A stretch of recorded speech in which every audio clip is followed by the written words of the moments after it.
Hola, mi nombre es doctora Malta Santiago y me siento emocionada al darle la bienvenida en Polk County a la Convención Estatal de la Liga de Ciudadanos Americanos Unidos en Florida 2024. Es un privilegio celebrar el 95 aniversario de Lulac con cada uno de ustedes. El trabajo realizado por Lulac tuvo un impacto directo en mi vida. Yo soy la primera persona hispana elegida para la Junta de Comisionados del Condado de Polk County, donde he prestado mis servicios comisionada desde el 2018. Fui la primera mujer de origen hispano en ser directora escolar y administradora del distrito escolar de Polk County. Previamente trabajé como decana de asuntos académicos para Polk State College y luego como su rectora, supervisando las actividades académicas de alrededor de 20,000 estudiantes cada año.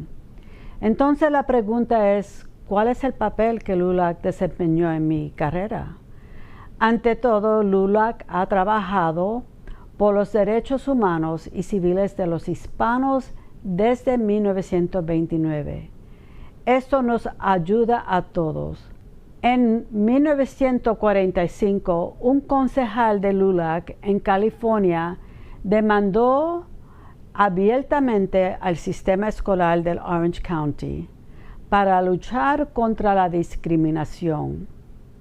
Los niños mexicanos eran etiquetados como mal vestidos y mentalmente inferiores a los niños blancos, y estaban siendo educados de forma separada.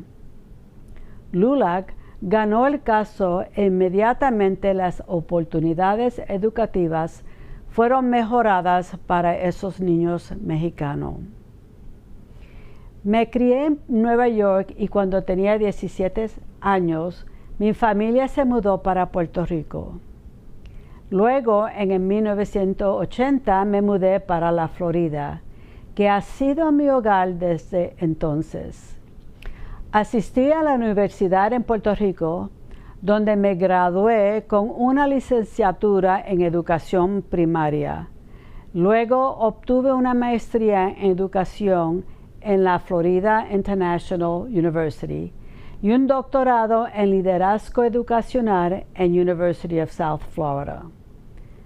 Mi profesión me ha brindado oportunidades para tener una influencia decisiva en otros a través de la educación y la política.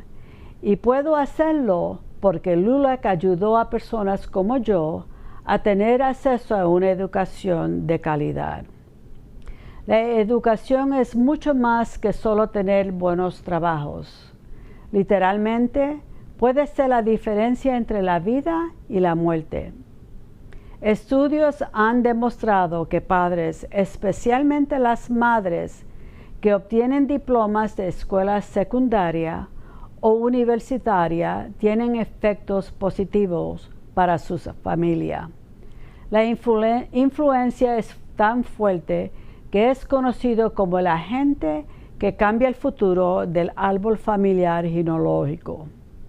Y eso es evidente en mi familia, personalmente para mí y también para mis hijos. Aunque la demanda de 1945 es solo un ejemplo de cómo Lulac ha sido una fuerza en la lucha para la igualdad y la justicia, él mismo constituyó un ejemplo significativo.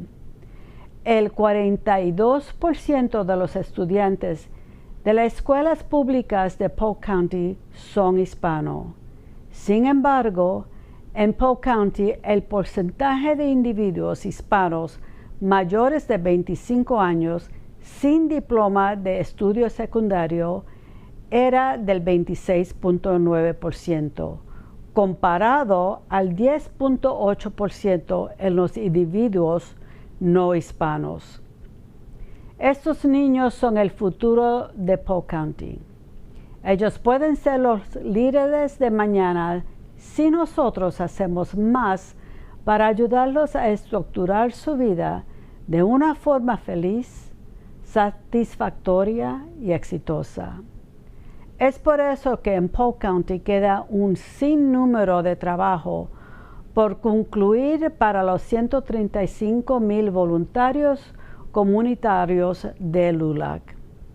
Aseguremos de que la educación sea mucho más que solo acceso, que constituya un éxito también. Gracias, Lulac, por todo lo que has hecho en tus primeros 95 años. Brindemos por los próximos 95. Gracias. Hello, everyone. I'm Sheriff Grady Judd. Welcome to the 2024 League of United Latin American Citizens Florida State Convention. It is an honor to have you join us today as we explore the theme of social responsibility, making a difference in today's Florida. In Polk County, we're witnessing remarkable growth and change as the fastest growing county in the state and the 7th fastest growing nationally. Our community is evolving rapidly. This growth extends to our vibrant Hispanic population, reflecting the diverse tapestry of our state. Today, we come together to delve into the crucial topic of social responsibility. In a rapidly changing world, it is imperative that we all play a role in shaping the future of our communities. Through our collective efforts, we have the power to make a positive impact and drive meaningful change across the great state of Florida. Throughout this convention, you'll have the opportunity to engage with fellow attendees, support local businesses, hear from inspiring speakers, and explore various aspects of social responsibility in the state of Florida. While the day may be filled with activities and discussions, I'm confident that each of us will leave here with a renewed sense of purpose and commitment to making a positive difference. Thank you for joining us on this journey. Together, let's embrace our social responsibility and work toward a brighter future for all Floridians. Thank you, and may God bless you always. All right, it's 10:01. Let's begin the party. First of all, I'd like to introduce our State Director, Mr. Iseo Santana Jr. Can you say a couple of short words for the ladies here? Bienvenidos a todos. If you're in the back, come to the front if you're able to. I am Eliseo Santana, the State Director for Florida, and this is a wonderful event that we have. We have some ladies here some women that have shown through their actions and their energy what the Latino community is like and what we can do. So let's pay attention to their experience and their recommendations on how we can unite and become stronger as a community. By the way, welcome to our Lulac convention, and I give it over to Ana. Thank you very much. I'd like to take a quick moment and invite our Deputy State Director, Asia Claremont, to come down and say a couple of words very quickly for us.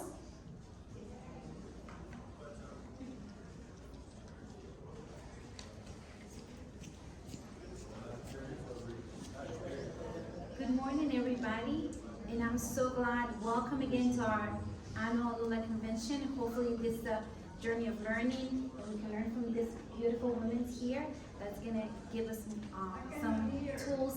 They're gonna give us some tools and resources for us to take with us. So welcome again, and as Eliseo said, just enjoy and be part of this big family, Lulac. Thank you.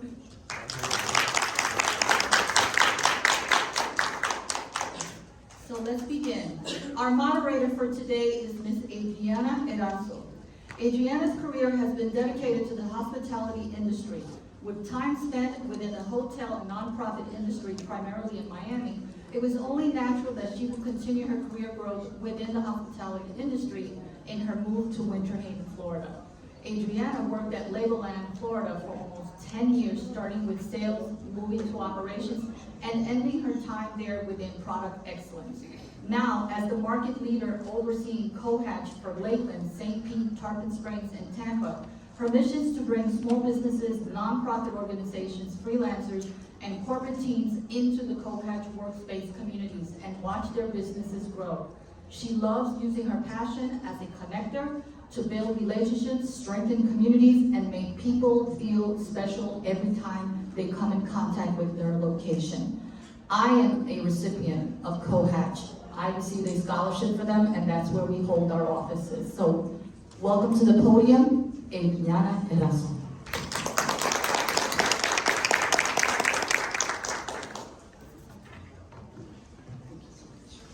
Good morning, everyone. Before I start, I want to give Anita Rivera a huge thank you. Today I received my membership to Lulac. I'm a new member. I'm honored to be a part of such a great group of people who are involved in the advancement of the economic conditions, educational attainment, and all the wonderful things for the Hispanic community.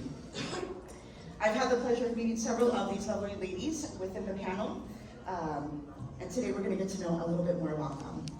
So if we can start to my right here with Carolina, we will find out a little bit more about you. Would you mind telling us a little bit more? Is it on? Oh yeah, it is. Okay, hello everyone. My name is Carolina Smith. I'm originally from Colombia, and I've been in the States for almost 12 years. Currently working for Prospera. It's a nonprofit organization as well. I'm also part of, now I got an office at Cohatch, Lakeland, so I'm very familiar now and getting to know people around not only Lakeland, but also whole county. So it's been a pleasure to be here. First time being part of this big event. And thank you, Anita, also for inviting me. And I think that's a short bio. To Ms. Karina Sloan. Good morning, everyone. My name is Karina Sloan, and I'm originally from Venezuela, but I have been here for about 34 years. So I think I got here when I was 5 then, right?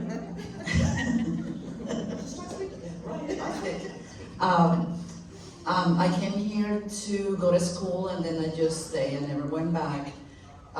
So I never lived through that whole thing that Venezuela is going through. So it's hard for me sometimes to understand the Venezuela that is going on right now. But anyway, so I went to Florida Southern College, and I got a degree in international business with a minor in political science, and then later on I did my master's degree in finances, and then I started my PhD in education. So I'm the really proud owner of several preschools in Polk County. So I'm a huge advocate for education. I'm all about education, and I have been doing that for about 24 years. I have a daughter, super proud of my baby. She's 28, and she's on her last year of medical school. She's doing her rotation right now, trying to finish that. And my wonderful husband, Steve Sloan. And my brother also lives here in the state. Good morning, everyone. My name is Dr. Dana Reyes, and I'm originally from Puerto Rico. I came in 1993 with my parents. I started living in Tampa, then I moved to Lakeland. That I love Lakeland because it's one of the place that opened doors for me as well, like Anna. I am very grateful, and I appreciate that Anna always been there for me as well. So going back with, I have a master in pastoral psychology. I am a master life coach, and also I have a PhD in pastoral psychology as well. So I'm a specialist in couples, teenagers, and substance abuse. And I always say that I have like a backstage foundation and kind of a little bit of what you say, helping, and my passion of working with people that they don't have the way financially or insurance that that I can help for free as well in the community. So I am very passionate what I love, what to do and to help. And so basically that's what I've been doing. So thank you very much. Dr. Reyes, before you pass that on, sure. Tell me a little bit about what motivates you. What motivates me? One of the things that motivate me is my son. When I think it was 2005, 2 years after it's a little bit personal, but I want to go ahead and share this because it's also inspiring to other people, other women, that it's very important to understand that it's not the situation that you're in, it's what you're going to do in the situation. So I was a single mother when my son was 2, and I decided to start and going back to school and give him a future and also do what I love. And what motivated me was my son that in my family. Great, that's wonderful. Would you mind answering the same question? Sure. I really find motivation within myself. If I'm motivated and I strive to do my best, I know I can be the best I can be for others. So I make sure that I wake up every day being thankful for what I have, counting my blessings, and always try to do my best, especially to try to break the stereotype about Hispanic women. That's one thing I always try to do. What is that stereotype? Can you bring to that? Sure. So the stereotype here, and one thing I've done throughout the years is I will never, it doesn't matter what happens to me, if it's good or bad, I will never, ever play the card of being racist. I didn't get something because somebody was racist to me, but I make sure that with my behavior and the things that I do on a daily basis show that we Hispanic women can be highly educated, that not all of us are going to be, there's nothing wrong with that, but that we can also be other things and professionals. We're just not going to be cleaning or, just that stereotype that you see on a daily basis, or that we're loud or, all that stuff. Yes. Am I loud? Yes, but at home.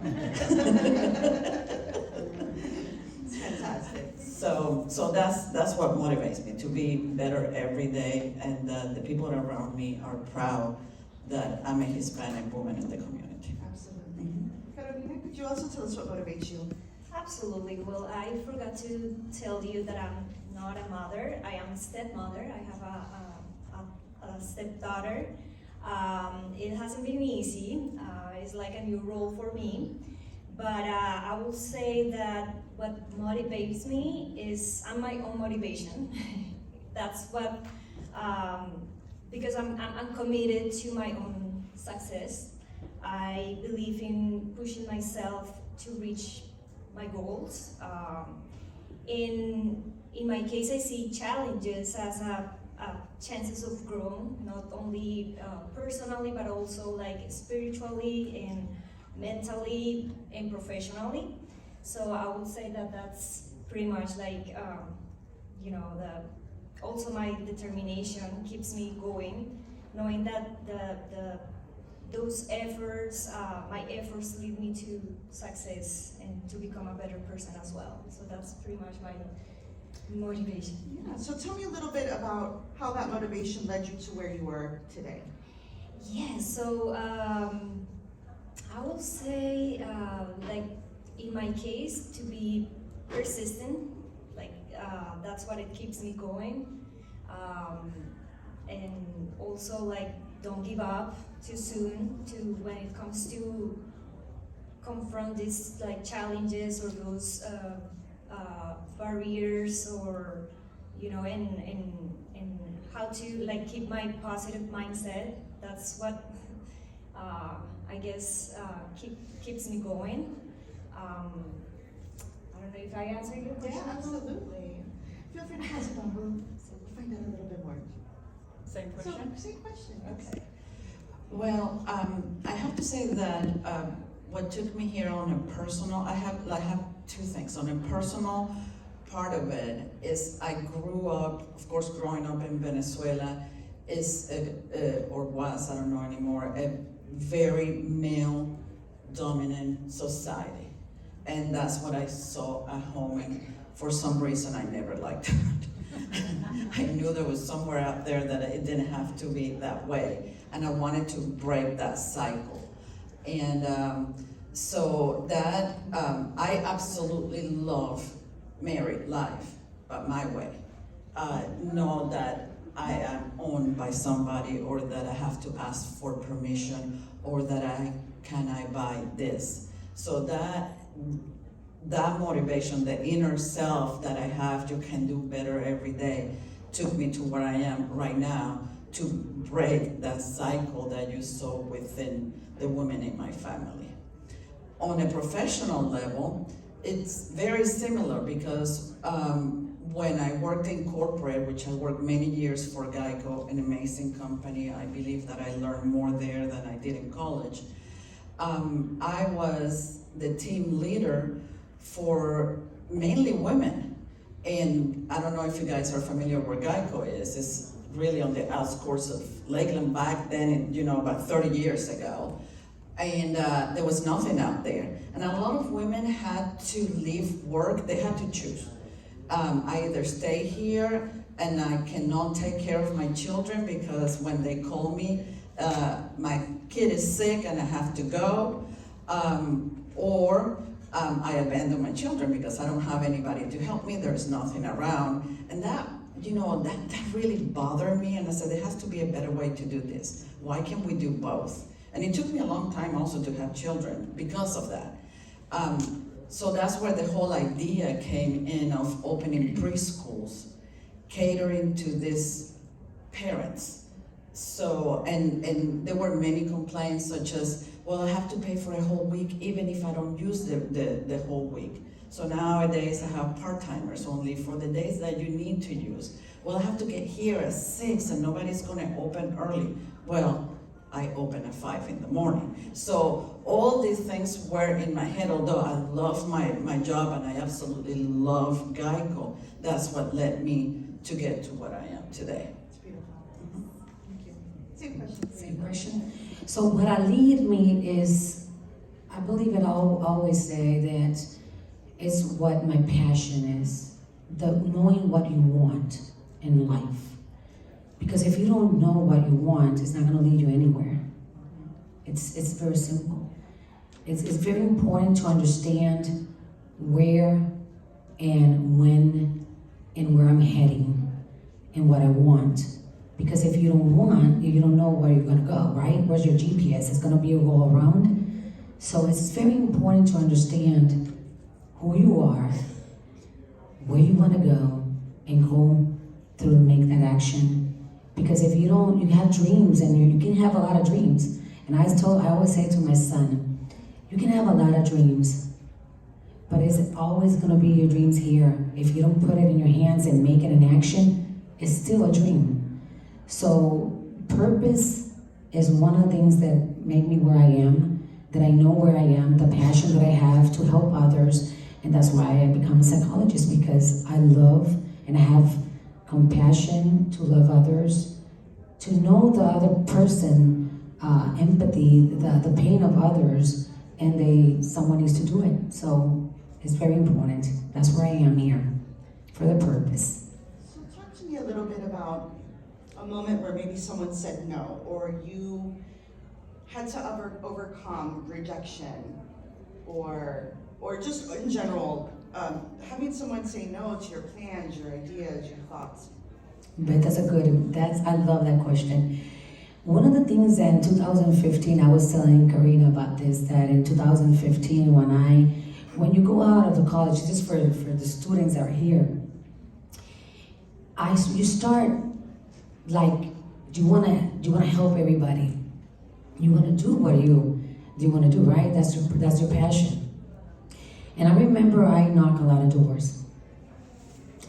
And I always say that no for me is a yes. No for me is a blessing. I'm getting to the right path. I'm getting to the right route that I need to. So those people that said no to me, I appreciate them today. It was not a negative thing. You know why? It was my map. It was my GPS. It put me to the right direction. It took me to the right path. And that's where I am now. So don't ever look. Rejection, people will give you an opinion, guide you, based on their limits. If there are limits, you have to be careful who you ask for their own opinion. So make sure that you know where you are, where you're gonna go. But sometimes it's like a route that you maybe say, okay, today, because I wanna be Dana, I wanna make a left. But I know I have to make a right. But that person that you keep knocking, that door says no to you, is telling you it's time to make a right. This is not the way. So don't always look, don't always think in the outside. Look inside of you. Inside of where that's your guide right there. And to make sure that that's your power. You don't have to ask nobody. Just listen to yourself, make it happen. And for those who reject, it's another step, it's another level that you're gonna go. Same question for you. What's the question there? Yeah. So if someone were to say no to you about your future, your plans or dreams, how do you overcome that? Well, I think that for every idea I have had and has been a yes in my head has been probably like 15 no's around my plans. And I can start from being here with no credit and trying to just get a little credit card, and everybody's like, no, what? You don't have a credit, and starting my credit with a Disney store credit card, and to all the way later on, this plan that I wanted to buy the land next to Geico to build this preschool. Nobody knew me. It was a great idea, but what kind of experience did I have to offer? So Lakeland, the city, told me no for everything. To buy the land, for permits. It was a crazy idea. Where was I gonna get all this money from? So for every no that I have gotten, or that I know I'm gonna get, what I do is get extremely informed. You cannot start anything in your life without being educated about it.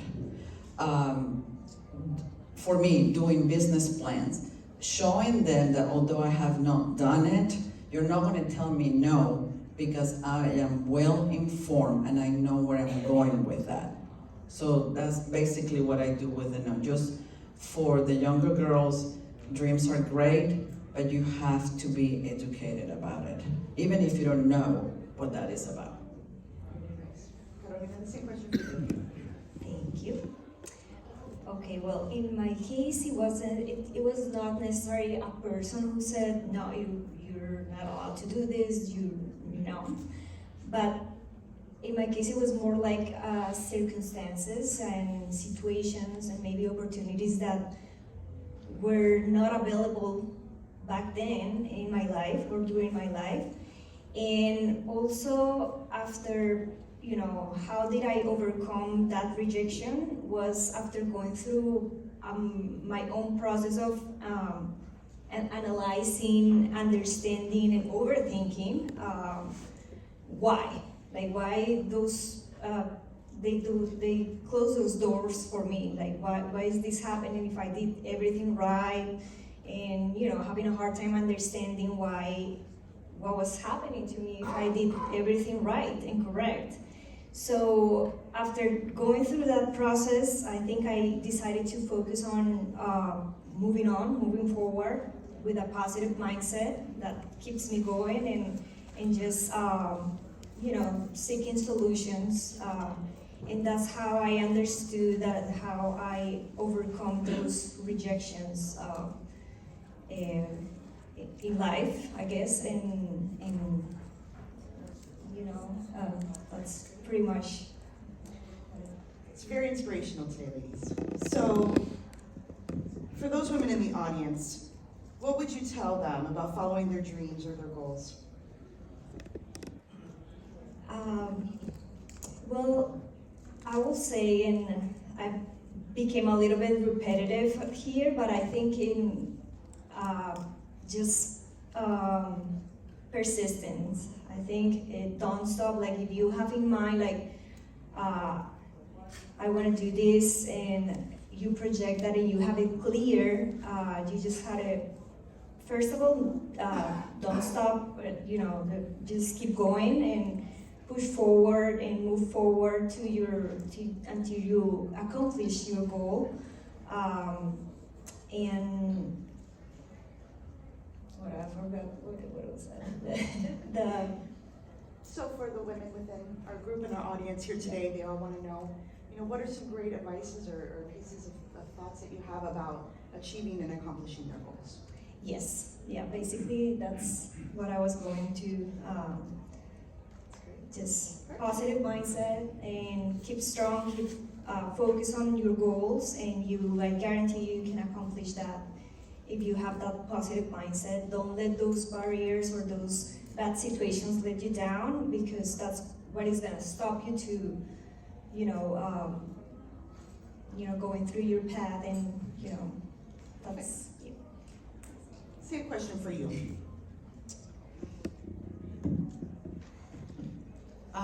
I will say, I have all kind of advices, and they're all over the place, because I always say dreams are great, but when you want to accomplish them, you really have to be awake, okay? You have to be very realistic with what you're gonna do. And no matter if you're gonna start your own business and you're gonna have employees, or you are somebody else's boss in a corporation or whatever, as a leader, you should always lead by example. What do I mean with that? It's not that I'm gonna look great that day and I'm gonna have the best looking outfit that day. It's just that day, I'm gonna make sure that if we have a spill, I'm the one who takes the mop and clean it. If my cook didn't go today to cook for the children, I'm the one who puts the gloves on, and I'm the one who's gonna cook. So they know that if I'm able to do it, that they're gonna be able to follow me. So always, always think that you are working for your employees. Yes, they're there for a paycheck and for a career, but they're your most important people in your organization. If you don't give them your best, you're not gonna have long-lasting people. And I have to tell you, in 24 years, 70% of my employees have been with me between 15 and 20 years. I never, ever stop paying your employees. That's what comes first. You don't get a paycheck, but they get a paycheck when they expect a paycheck. The other thing on a personal level, for everyone, if you believe being in a relationship, that should be your best investment. If you're not with the right person that really follows your dream and agrees with you and is your biggest cheerleader, you're always going to be stressed out, and you're never going to give your best. I would have to say, of all the investment I have made, and I do have real estate, and I have my preschools, and I have other things going on, the best investment that I have made is my husband of 20 years. So make sure you know who you are with. And the last thing I'm going to tell you, if you're going to do your own business, make sure you get a great accountant. That should be your second partner. And do your taxes every day, because that will never stop. So those are my advice. I know they're all over the place, but I think those are the most important things that I've encountered throughout my career. Dr. Reyes, same question for you. So my first advice is that believe in yourself, work on yourself first, mentally, spiritually, and after that, always believe in yourself and don't never doubt about yourself. It's very important that if you are doubting yourself, who's gonna believe? It's something that you have to. Also, like Karina was saying, it's very important who you are with, surrounding with what kind of people you're surrounding. Your environment is very important. If you are surrounded of people that they don't have no dreams, there's 5 people, right? Or 4 people that you are going out and surrounding, and that's your environment. The 5th person who's gonna be a loser is gonna be you. So it's very important to understand who you are with. Second of all, fear. Fear is the worst. People will have an ankle monitor invisible with being with fear. That is a number one thing that it will stop you from going and chasing your dream and making it happen. So don't doubt. Don't let fear stop you. Make it happen. And don't ever, like I said before, before you ask for guidance, look for someone who's very successful by example, like Karina was saying, that will say, hey, you will see that person very successful. That person has a lot of knowledge, a lot of experience, and as example, go ahead and follow it. Because people will go ahead, and if they don't have it, they cannot give you what they don't have, right? And the last thing is that yes, you have to make an action, but I have something that I always say to my son, is that you can search, seek and for the blessings and everything, but the blessings always are gonna seek you. They're always gonna chase you. Don't chase the blessings. The blessings will chase you. When you do good things, it will come back to you, okay? All right, ladies, now it's time for some audience participation. We can take a couple of questions from our audience. Does anyone have one? Please raise your hand. Perfect, I see a couple.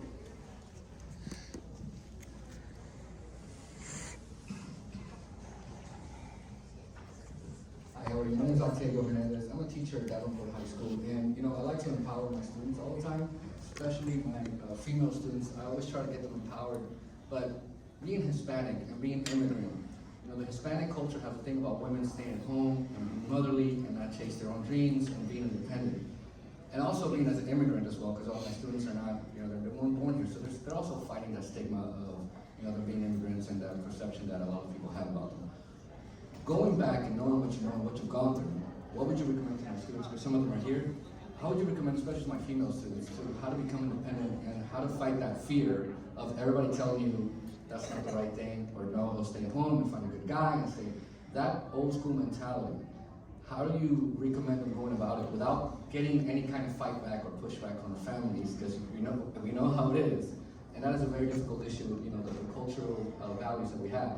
What would you recommend to my students to how to get over that fear, or how to deal with those people that are in their way to that pull them back on their dreams? Question, you guys can start. I would like to start first, please. Well,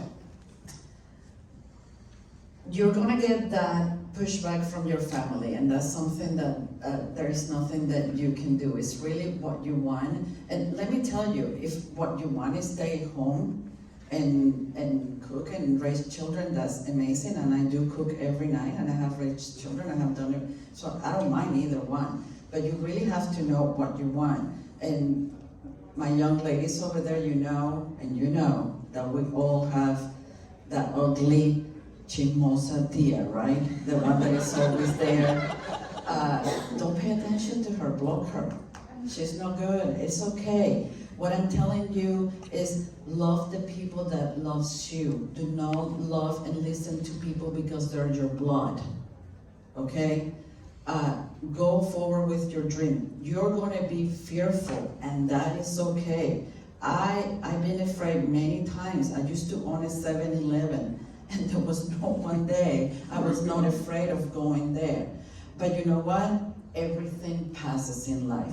If we all survive the pandemic, and we're here talking about our successes and failure, we can overcome anything, even being women and immigrants.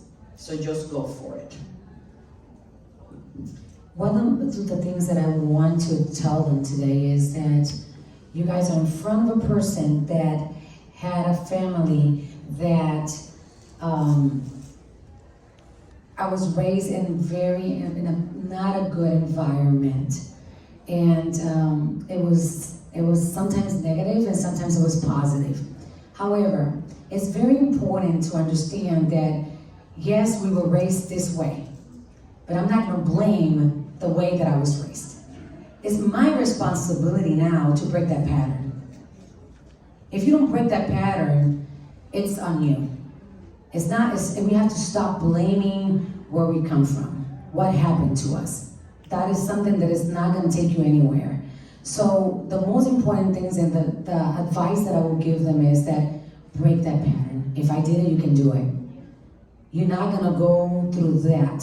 See it as a motivation. Yes, I went through this. I always say, I look back just to see where I was and where I am, and the blessed that I am. So don't worry, we're gonna go ahead and our parents, it's like old school, like you were saying, the culture is involved, but you have to have a change. I'm gonna make a change, I'm gonna break this pattern, and I'm gonna make it happen.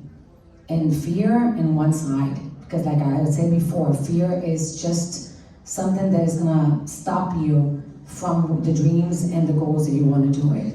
And just break that pattern. Yes, we've been through a lot. Very dysfunctional families, of course, but that is nothing that is gonna stop you. Make that as a motivation to push you to the wrong, not to that path, to that pattern that you were before, to the better future and a better place to be. Mm-hmm. And before I give it to Carolina, let me just add one more thing. You guys are very young. You're younger than when we got here. All of us have very heavy accent. Don't allow that to be, we are not handicapped, guys. We just know a second language. That is the only difference. Do not let that intimidate you.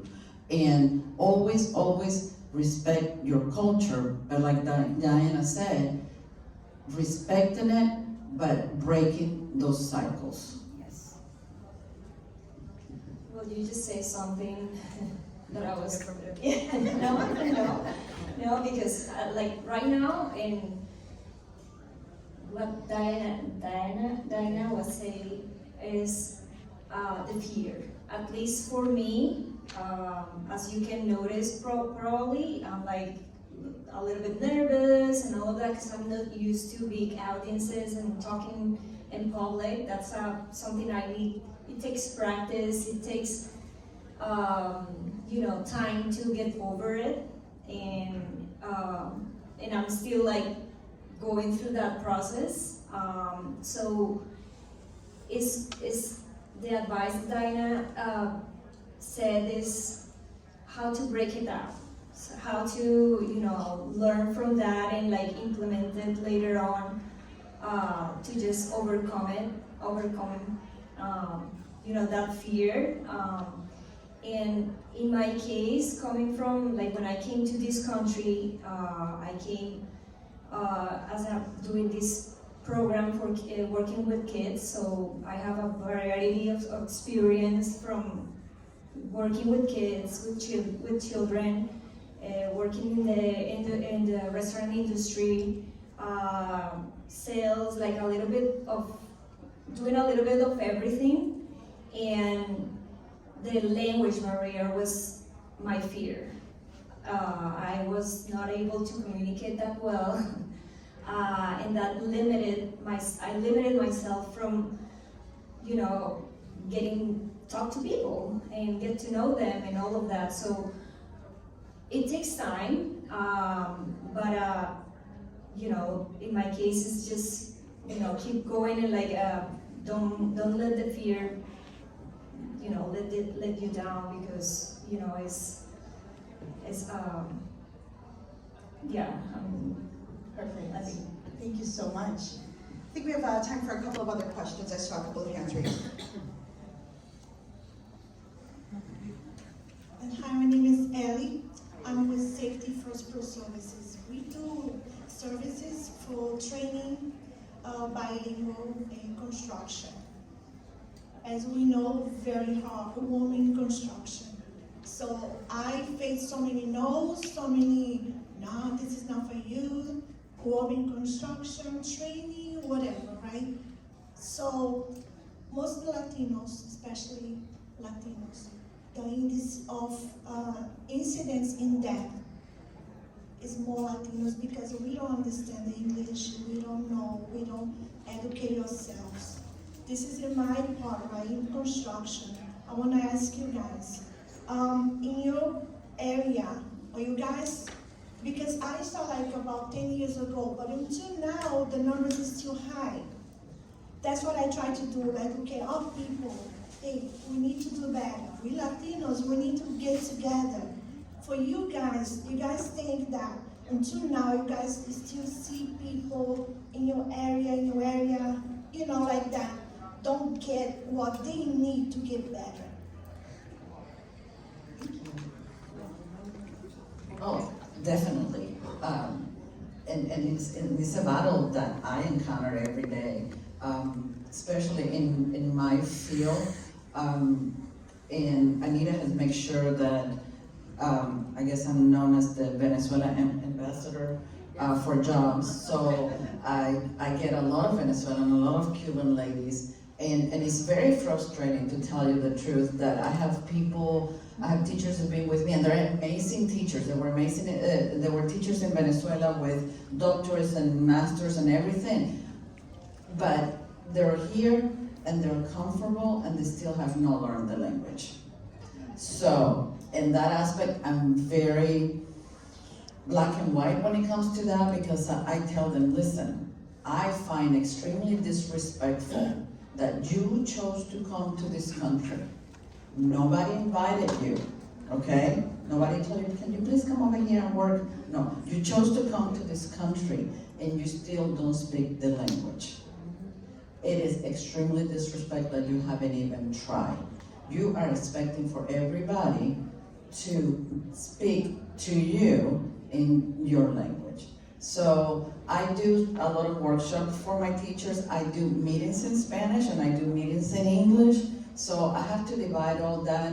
It is something that is a battle every day, and I think it's gonna get worse because more people are coming. South America is in a disarray. So more people are gonna immigrate. Just be patient and be there for your people. But just make sure you tell them, educate yourself. That's the only way we're gonna get ahead with education. Learn the language, respect the place that you're living in. Exactly. Well, ladies and gentlemen, thank you so much for attending the first forum of the day. A round of applause for these magnificent women.